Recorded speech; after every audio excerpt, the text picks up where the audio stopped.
بسم الله والحمد لله وصلى الله وسلم وبارك على رسول الله وعلى آله وأصحابه ومن والاه أما بعد السلام عليكم ورحمة الله وبركاته ودي أفريكا تبي تكتاتاوش الله سبحانه وتعالى በያላችሁበት በረካውን ሰላሙን ረህመቱን ያውርድባችሁ አላህ ይውደዳችሁ አላህ ቤታችሁን የተረጋጋ ያርግላችሁ የተዋደደ የተፋቀረ ቤት አላህ ያድርገው ጥሩ ልጆች ሷሊህ የሆኑ ልጆች የሚፈጠሩበትና የሚያድጉበት አላህ ያድርገው እንግዲህ ስለ ባልና ሚስት እያወራን ስለ ቤት እያወራን ነበርና ባል የቤቱ ኃላፊ የቤቱ ፕሬዝዳንት ራሱን ቢያስተካክል ሁሉም ይስተካከላልና አንዳንድ ስህተቶች እንዳይገቡ እየጠቆምን እንገኛለን ከዛ ውስጥ ዛሬ የምጠቁመው ስህተት ይሆናል ቤቱን ያናጋል ብለን ተምናስባቸው ስህተቶች ውስጥ ኪታብ ተሚቆጥራቸው ውስጥ አልእስቲሃነቱ ቢዘውጀቲ የቤቲቱን ንግስት የቤቱን እመቤት አሳንሶ ማየት አንተ ንጉስ እንደሆንክ ሁሉ እሷ ንግስት ናት ንጉስና ንግስት ተከባብረው ካልተጓዙ ይዛባል ኑሮው የተበላሸ ይሆናል ለልጆች ማስተዳደግ ምቹ አየር አይፈጥርም ስለዚህ እሷም ልታከብር ይገባል ነዓም አንተም ልታከብራት ይገባል ልትንቃታ ይገባል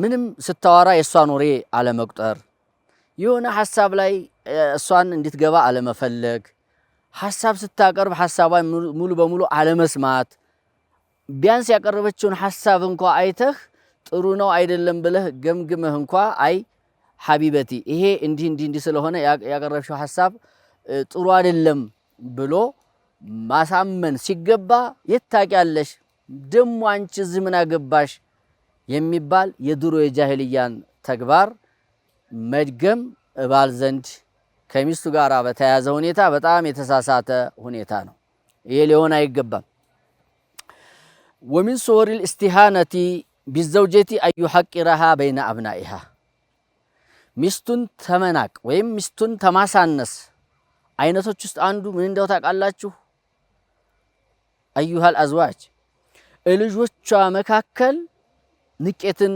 የሷን ትንሽነትን ማሳየት አቡ አንቺ ምን ታውቂያለሽ አንቺ ቤት አያያዝ መቸቻልሽ ለማሳደግ ችግር አለብሽ አቅልሽ ደካማ ነው የልጅ ማሳደግ ሂደት አልገባሽም እያሉ እሷን መኮነን ልጆቿ ፊት ችግር ቢኖር እንኳን ቀስ አድርጎ ማስረዳት ሲገባ ይሄ በጣም የተሳሳተ የሆነ አመለካከት ነው እሷን ተማሳነስ ነው የሚቆጠረው የናንተን መሻኪል የናንተን ክርክር የናንተን ጭቅጭቅ አላህ ያዘው አግባብም አይደለም ሐታ ይሄ ቀርቶ አይደለም እሷ ላይ የታየ ጎዶሎ ኑሮ ለማስተካከል ቢመከር እንኳን ልጆቿ ፊት ባይሆን ይመረጣል አለዛ ለሷ የሚሰማታል ለልጆቹ የሚወስዱት ትምህርት ጥሩ ላይሆን ይችላል ሌላው አሁንም ባለቤትህን ተማሳነስ ተሚወሰደው ውስጥ እስቲሃና ኸጦእ ነውና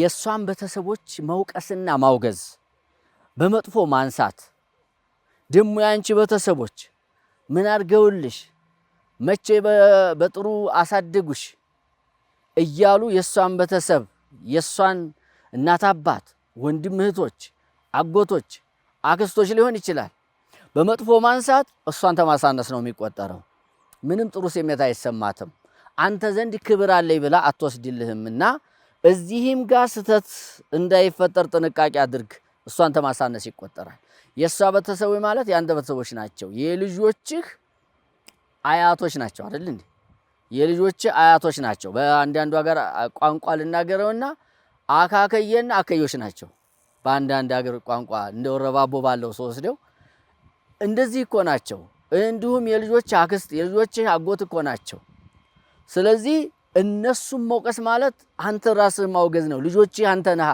አንተ ናቸው ስለዚህ ይሄም እሷን ተማሳነስ ይቆጠራልና እዚህ ላይም ጥንቃቄ መደረግ ይኖርበታል ማለት ነው እና ሴትን አሳንሶ መመልከት ለባል ትልቅ ስተት ነው ለሷም ጥሩ ስሜት አይሰማትም ትዳሬ በላ እንድትዝ ቤቴ በላ እንድትጠነከር አያረጋትም ሴት ስለሆነች ሴት መናቅ የለባትም ሴትነት ወንድነት አይጠቅም ሴትነት አይጎዳ መገኘት ነው እንጂ አሪፎቹ ጓዳ ይባላል። በእኛ በአማርኛ እንኳን ግጥም ወይም ሆዬ ባይ ምን ሲሉ ማለት ነው። በአረበኛ ምን ይባላል መሰለ ወመተኒስቡ ሊስሚ ሸምሲ አይቡ ወለተዝኪሩ ፈኽሩ ሊልሂላሊ ይላሉ አረቦች ሲገጥሙ ማለት ነው። እንደ አረቦች አነጋገር ፀሐይ በሴት ነው የምትጠራው። ወሸምሲ ወዱሃሃ እንዲያለው አላሁ ሱብሓነሁ ወተዓላ። ጨረቃ ደግሞ በወንድ ነው የምትጠራው። ወልቀመሪ ዛተላሃ በሙዘከር አረገው ዛተለት አላለም። ታዲያ ፀሐይ በሴት መጠራቷ ወንዲ ማን ነው ጨረቃ በወንድ መጠራቱ ክብር ሰጠው? እንደውም ተፀሐይ ወስዶ ነው ጨረቃ ብርሃን የሚወስደው። ተፀሐይ ብርሃን ወስዶ ነው ጨረቃ የሚያበራው። ፀሐይና እሱ መሃል የሚጋርደው ነገር ካለ የጨረቃ ግርዶሽ ይፈጠራል። ማን ይበልጣል ማለት ነው? ፀሐይ ይበልጣል ማለት ነው። ኢነ አክረመኩም ዒንደላሂ አትቃኩም። አላህ በቁርአንም አላህ ዘንድ ክብር ያለው ሰው ተቅዋ ያለው ነው ያለው እንጂ ወንድ ሴት አላለም አይደል?